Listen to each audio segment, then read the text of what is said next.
আমি আসামির সাথে কথা বলেছি, আসামি আমাকেও বলেছে যে সে নির্দোষ। পক্ষে আজকে যেহেতু চা শুনানির দিন আমরা অব্যাহতি চেয়ে শুনানি করেছি, আমরা অব্যাহতি চেয়েছি।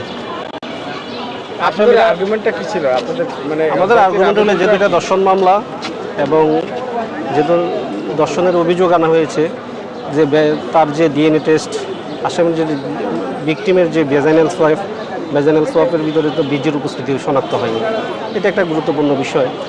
আর যেহেতু এই মামলা কোনো চাক্ষুষ সাক্ষী ছিল না, আমরা এই জন্য অব্যাহতি চেয়েছি। ডিএনএতে কি আসামির সাথে ক্রস ম্যাচিং হয়েছে কিনা, কোনো আলামত পাওয়া গেছে কিনা আসামির? না, আমি যতটুকু আমার কাছে যে রেকর্ড আছে সেই রেকর্ডে দেখা যাচ্ছে যে বীজের উপস্থিতি শনাক্ত হয়নি। আচ্ছা, আসামি বারবার বলছিলেন যে তিনি খুন করেননি এবং দর্শনও তিনি করেননি, ডলার নামে এক ব্যক্তি দর্শন করেছে এবং খুন করেছে, সেটি আমি আসামির সাথে কথা বলেছি, আসামি আমাকেও বলেছে যে সে নির্দোষ, কিন্তু ডলার বা অন্য কারো নাম আমার সাথে সে বলেনি।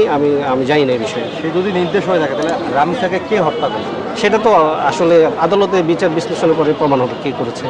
আপনি কি মনে করেন যে তদন্ত কর্মকর্তা যে তদন্ত করে আদালতে চার্জশিট দাখিল করছে এটা সঠিক আছে? এটা এখনও বলার সুযোগ আসে নাই, ট্রায়ালে বোঝা যাবে সেটা আসলে। আচ্ছা, বা সোহেলের স্ত্রী তার আসলে কি দোষ, এটা আপনারা কি জানেন?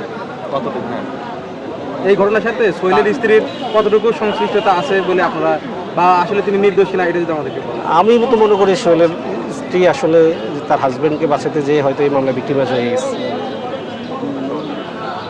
আসামির জন্য কোনো জামিন আবেদন করা হয়েছিল কিনা? আসামির জন্য আজকে কোনো জামিন আবেদন করিনি, আমরা করব, পরবর্তীতে করব। আচ্ছা, আপনি বলছেন যে আসামি হলো নির্দোষ, তাহলে তিনি যে বাসা থেকে কেন পালালেন, এটা যদি আমাদেরকে বলেন।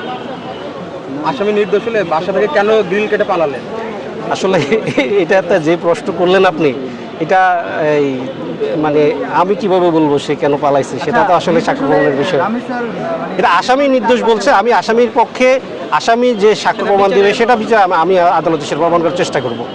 আমি বলতে পারবো না আসামি